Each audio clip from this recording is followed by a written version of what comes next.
Oke, tadi kita udah dengar dari Dr. Jansen, kita udah ngobrol banyak juga tadi, dan kita juga hari ini kedatangan lagi satu dokter muda yang luar biasa juga, yang di tengah-tengah COVID ini juga melayani yang sangat luar biasa, yaitu Dr. Andre. Hai Dr. Andre. Nah, thank you banget udah bisa join di Be The Light YouTube channel dan juga Life as a Catholic programnya. Ya kita akan ngobrol-ngobrol sedikit tentang ya kondisi saat seperti ini, di mana situasi pandemi ini, tapi Dr. Andre juga bisa terus melayani di ini ya, puskesmas ya. Oke. Bisa ceritain nggak, dokter, kira-kira gimana kondisi sekarang ini di puskesmas Kecamatan Tanah Abang? Gimana, dokter? Jakarta banget ya. Ya, jadi kalau kondisinya puskesmas sendiri sih sekarang agak berkurang ya jumlah pasien yang datang gitu. Beda ya? Dibanding kalau sebelum COVID sih kan memang ramai banget. Saya kan kebetulan jaganya di IGD, jadi layanan 24 jam.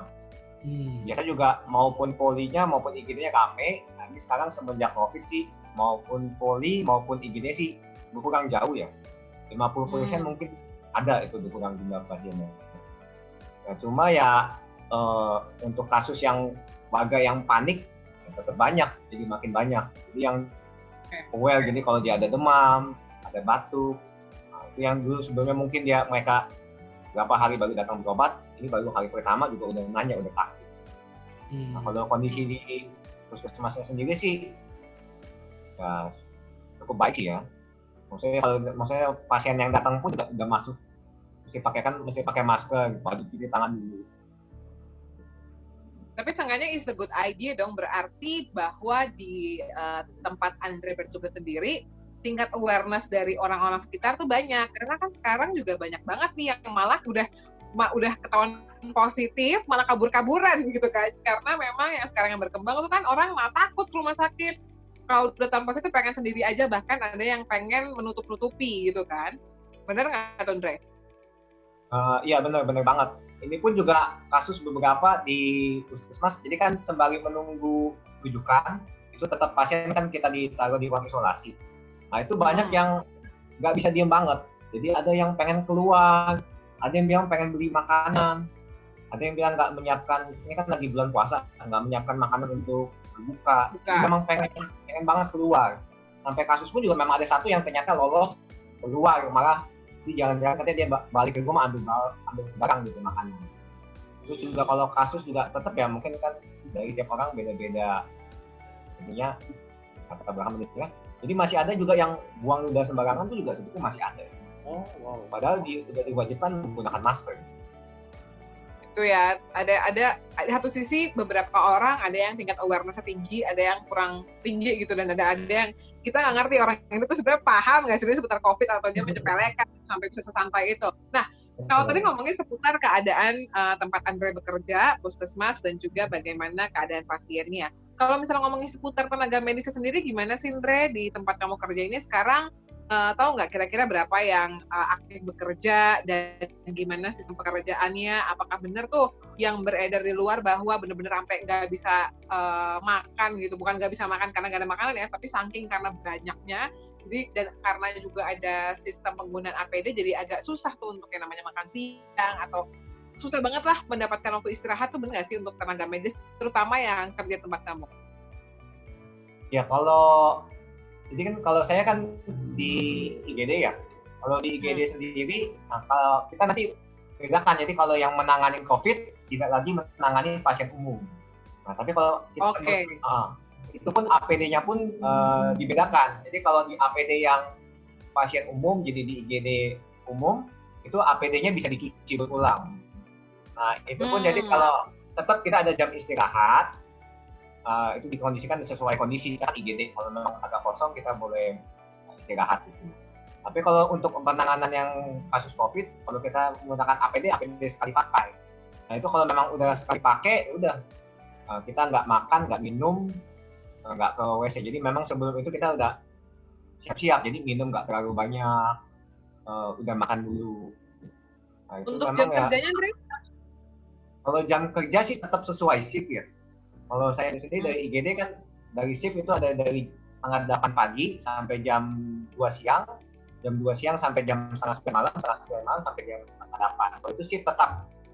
Nah, tapi sebenarnya kalau untuk COVID ya selama misalkan rujukan, kalau memang misalkan masih panjang, saya open untuk tenaga medis, dokter atau perawat berikutnya. Tapi kalau memang bentar lagi ya paling saya neruskan, jadi nggak membuang-buang APD juga. Kalau untuk kondisi di puskesmas sendiri, tenaga kesehatan sih nggak ada yang dikurangin ya, semua tetap masuk. Kalau jumlah mungkin sekitar, kalau nggak salah terakhir yang saya tahu sih 100 lebih ya. Itu kan ada juga dokter, ya, dokter, perawat, ada bidan, ada yang kesehatan masyarakat. Jadi kalau yang di kesehatan masyarakat, mereka jadi ya kan aslinya kan biasa terjun ke masyarakat, penyuluhan, ada ke pemeriksaan kesehatan misalkan ke sekolah atau kemana. Kalau ini kan ditiadakan, jadi mereka lebih ke membuat mungkin flyer, banner, iklan untuk dipasang di puskesmas, terus juga untuk lebih bantu untuk kesehatan lingkungan di puskesmas sendiri. Terus juga untuk koneksi ke mungkin untuk yang ke bagian sumbangan, karena kalau dari puskesmas kan kita nggak boleh cari sponsor ya, tapi dari kalau misalkan ada sumbangan ingin masuk, jadi ada udah bentuk kontak personnya sendiri. Jadi itu untuk yang nggak terjun secara langsung. Tapi kalau secara dokter, perawat, bidan sih tetap ya sesuai itu, yang ada yang poli, saya yang di IGD. Ada yang berkesan nggak sih, Dre? Yang udah mungkin ditanganin terus benar-benar pengalaman yang benar-benar dari pasiennya itu sendiri yang sangat benar-benar berkesan buat tuh sendiri, bro? Kalau yang berkesan, baik sih ya yang pasien yang sopan banget ya. Maksudnya yang, jadi dia memang tingkat toleransinya tinggi banget. Jadi maksudnya begitu dia masuk ke ruang isolasi juga dia nggak terlalu banyak megang barang-barang, bener-bener jaga banget pakai maskernya. Dia nanya-nanya, dok ini begini nggak? Terus kalau jadi apa, maaf ya dok. Itu sih maksudnya berkesannya ya, ini orang baik banget, sopan banget juga gitu. Kalau yang nggak berkesannya ya ada yang cuek banget itu ya, yang jadi di ruang isolasi keliling-keliling, megang semua barang di sana sini. Jadi lagi kita mau periksa, parah deh. Kemana? Terus habis kita lagi mau kita dia jalan-jalan, ada yang gitu tadi bilang batuk buang dahak di lantai. Itu yang kesannya kan kesan jelek, sebel banget gitu. Tapi ke APD itu, nah itu kan tadi kalau misalnya yang agak ada dua sisi kan, yang tenang sama yang kocak. Kenapa? Iya, tapi maksudnya pengen tahu juga, gue kan kemarin juga sempat ke dokter tuh, maksudnya dokter ini juga kan, dokter anak. Terus kan mereka juga pakai APD lengkap gitu. Itu sebenarnya setiap pasien yang datang atau gimana gitu, ganti nggak sih? Maksudnya apa benar-benar cuma sekali doang sehari atau gimana gitu? Ya, jadi kalau satu shift sih satu ya, nggak per pasien diganti ya. Yang paling kita lakukan, jadi kalau setiap selesai satu pasien, kita kan pakai sarung tangan. Selesai satu pasien itu kita pakai hand rub alcohol base gitu ya. Jadi diusapkan ke sarung tangan sama ke peralatan medis, jadi stetoskop. Okay. Kalau untuk APD udah satu dokter ya udah satu shift, nggak per pasien ganti. Oke. Kalau per pasien agak banyak banget ya, apalagi kalau kita lihat sampah. Kemarin ada sempat sebuah berita sama acara berita yang mengungkapkan bahwa memang karena wabah corona ini sampah medisnya tuh naiknya sampai beratus-ratus kali lipat loh. Nggak cuma 2 kali lipat, tapi benar-benar sangat banyak banget. Tapi itu lagi yang terpenting adalah sebenarnya kan kita mungkin bisa merecycle sampah itu, tapi kita nggak ngerti gimana caranya merecycle hidup manusia. Jadi tetap aja nyawa itu lebih penting dan kesehatan tenaga medis juga lebih penting. Nah, Dre, kalau tadi kan lo sempat menceritakan bagaimana kondisi si pasiennya ini. Nah, kalau kita bertanya nih kepada Andre, anyway, happy belated birthday loh, Andre. Andre ini kemarin merayakan ulang tahunnya di tengah masa-masa pandemi ini ya. Terus gue sempat kayak, ya ampun Andre, semangat ya. Gue sempat komen di tempat Olivia kan, karena Olivia kayak posting dia cukup sedih juga bahwa dia nggak bisa merayakan barengan sama Andre. Dan Andre juga katanya sekarang udah nggak tinggal sama Olivia ya? Lagi pisah sama istrinya ya, Andre? Terpisah ya? Kalau apa? Terpisah ya? Benar, jadi udah nggak tinggal bareng dengan istri ini. Pisah sementara ya. Nah, ini pengen gue tanyain. Ya, soalnya kan, jadi kan saya tiap hari paparan, takut resiko. Kan kita takut kan, apalagi di carrier kan, kita nggak bergejala tapi ternyata kita membawa. Dan apalagi Olivia ini juga ada faktor resiko, dia ada riwayat asma, jadi saya takut. Makanya kalau dia ada batuk pilek sedikit atau dia ada sedikit, mulai ada sesak, jadi saya udah takut banget. Dan sama ini kan juga kalau dia praktek kan bersama orang tua, jadi takutnya kalaupun amit-amit saya misalnya kena, nanti dia kena, nanti dia menularkan juga ke orang tua, karena kan praktek bareng. Jadi lebih baik untuk aman safety-nya, ya jaga-jaga dulu. Oke, pengorbanan yang luar biasa banget nih bro. Maksudnya berarti udah berapa lama nih nggak ketemu sama istri nih? Sebulan lebih. Nah itu mungkin salah satu cerita sisi Andre as a husband ya. Gimana tuh Andre perasaannya? Pastinya sedih kan? Terus kalau misalnya gue pengen nanya nih Andre, itu kan tadi cerita dari Andre adalah seorang dokter yang memiliki istri.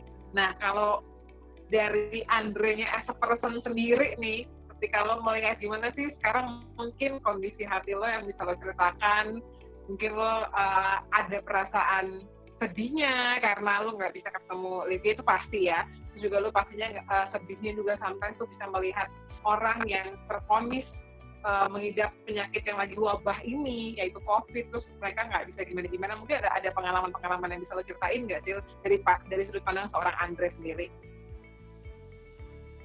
Jadi kalau perasaan ya nomor satu tentu sedih banget sih ya. Apalagi kalau saya nanganin pasien yang jadi dari awal belum terdiagnosis, jadi dari saya lakukan rapid test ternyata positif. Nah saya kan jadi kalau kenapa saya harus menekankan kalau ini merujuk ke rumah sakit, ini suatu suspek COVID, terkonfirmasi COVID atau bukan. Jadi udah harus diarahkan. Jadi nanti sampai di rumah sakit pun mereka jelas mau bawanya misalnya sama IGD umum atau IGD khusus untuk penanganan COVID. Nah, yang paling sedih juga terutama kalau yang justru meninggal di puskesmas. Itu yang histeris banget. Nah, tapi juga warganya kan di keluarga ya diminta untuk jaga jarak, nggak boleh deket. Pemakamannya pun nanti kan juga khusus. Mereka nggak boleh deket, nggak bisa dimandikan. Kalau di khusus kan nggak bisa dimandikan, didoakan pun juga dari jauh. Jadi proses pemakamannya khusus. Mereka pun jadi nggak bisa ngikut pemakaman normal pada umumnya. Ini yang sedih banget sih. Jadi ngelihat keluarga yang benar-benar ditinggalkan dan nggak bisa untuk bertemu dengan almarhumnya untuk kalinya gitu, nggak bisa secara normal. Itu yang benar-benar sedih banget, kasihan banget. Nah, kalau untuk pasien yang sendiri ya sedihnya ya karena memang ya kalau yang datang yang sudah berat, kondisi sesak, sedangkan juga penanganan awal, kita mencari rujukan juga sekarang untuk yang kasus yang sedang sampai berat, itu juga memakan waktu, itu juga kasihan karena ya kesannya juga prognosisnya nanti akan jadi lebih jelek. Artian butuh alat penunjang hidup lebih cepat. Nah itu ya suka dukanya as a dokter. Nah kita juga tahu Andre bahwa Andre ini selain dia seorang dokter juga, dia juga seorang pelayan Tuhan juga, karena kita kenal Andre juga dari sebuah sekolah evangelisasi gitu kan. Nah Andre, ada nggak sih Andre di masa-masa kurang lebih dari bulan Maret, April, Mei ini lu tuh sempat cerita ke diri lo dan lu menemukan bahwa kayaknya Tuhan pengen punya message ini deh buat gue, atau mungkin ada pengalaman rohani yang lo alami nggak selama masa COVID ini yang buat lo tuh berkesan?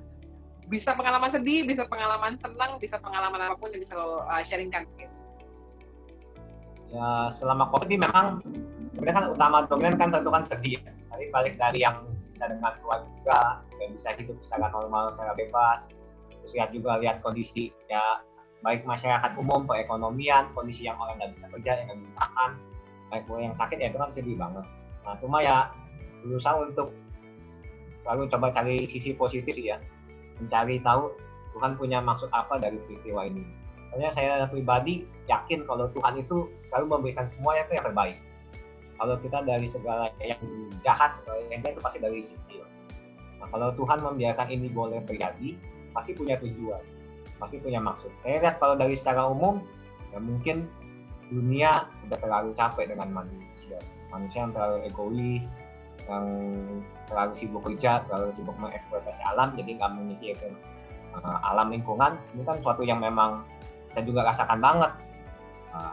Udara juga lebih enak, lebih adem. Karena sendiri saya lihat juga kalau di jalan beda banget, apalagi di daerah Tamrin itu beda banget memang udaranya. Itu yang bisa disyukurin banget. Nah, ini Tuhan juga pengen mungkin bumi pulih gitu. Terus juga untuk lihat dari sisi kehidupan pribadi, mungkin Tuhan juga pengen membentuk saya dan mungkin istri ya. Jadi kami dipisahkan. Untuk kami jadi lebih mandiri lagi, lebih rajin lagi.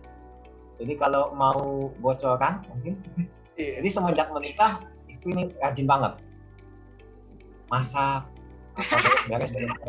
Jadi malah saya jadi cenderung agak lebih malas dibanding dulu sebelum nikah. Terus saya sebelumnya lebih rajin bersih-bersih apa-apa. Nggak nikah di cover istri, jadi lebih santai, lebih agak malas.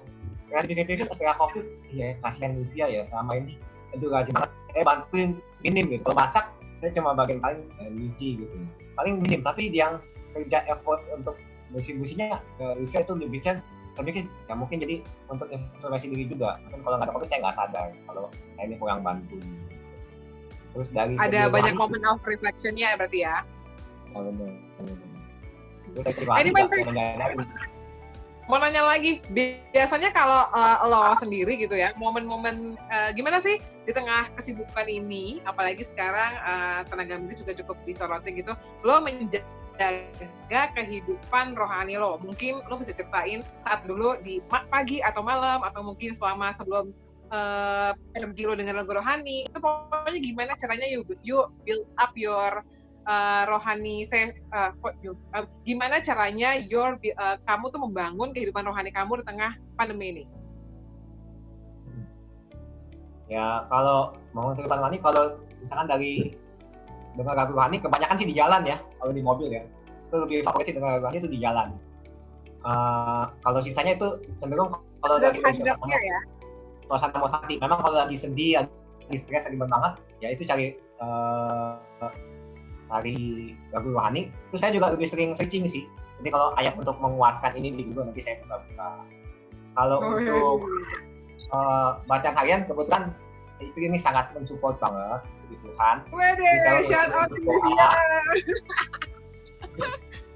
Jadi untuk misalkan jadwal, misalkan ada ibadah online, ada misa online, ada perayaan misalkan kemarin kayak untuk misa untuk yang meninggal untuk COVID apa, secara online selalu diingatin kalau bisa ikut. Saya kan shift kan, jadi nggak tentu, jadi mau kadang pagi kadang malam, kalau bisa ikut. Terus kalau doa rutin kayak doa rahmat ilahi, doa malaikat pelindung, itu juga ingatkan selalu gitu. Jadi udah mendekati tuh kita udah di WA. Ini kan memang kadang ya bisa mengikuti, kadang singkat aja, jadi nggak bisa kalau lengkap, paling ya doa terakhir mana aja. Terus tiap malam juga selalu sih disempetin sih. Tiap hari kita ada renungan harian bersama. Berarti Livia bisa menjadi penolong yang sepadan banget, Andre ya.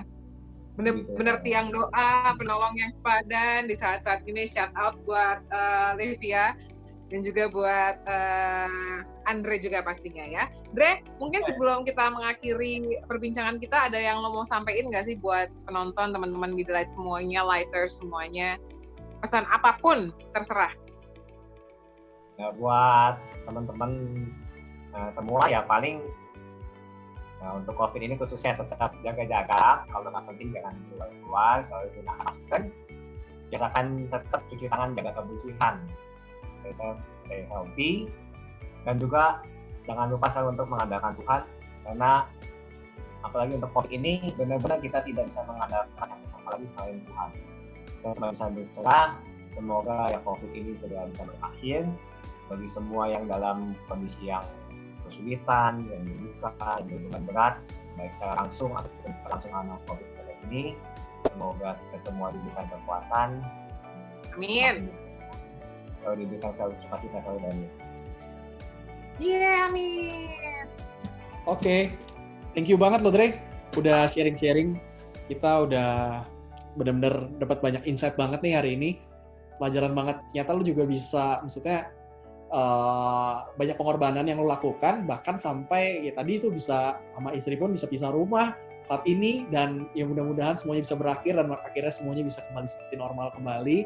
Dan tentunya ya pasti tadi yang seperti Andre bilang juga ya benar-benar kita harus mengandalkan Tuhan, benar-benar karena kita tahu bahwa ya semua ini ya pasti ada positifnya, dan pastinya kita bisa banyak belajar juga ya, walaupun kita dari situasi di rumah seperti ini mungkin kita nggak seperti Andre yang mungkin benar-benar melayani di puskesmas, tapi kita di sini juga benar-benar harus bersyukur ya benar-benar bisa memanfaatkan waktu mungkin bersama keluarga atau yang lainnya, kita menambah skill dan lain-lain.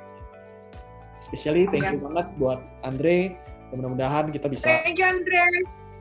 Ngobrol-ngobrol lagi nantinya, dan mudah-mudahan ini semua cepat berakhir ya bro. Tetap kocak Andre. Amin. Sehat-sehat Andre. Bye-bye. Salam buat semuanya.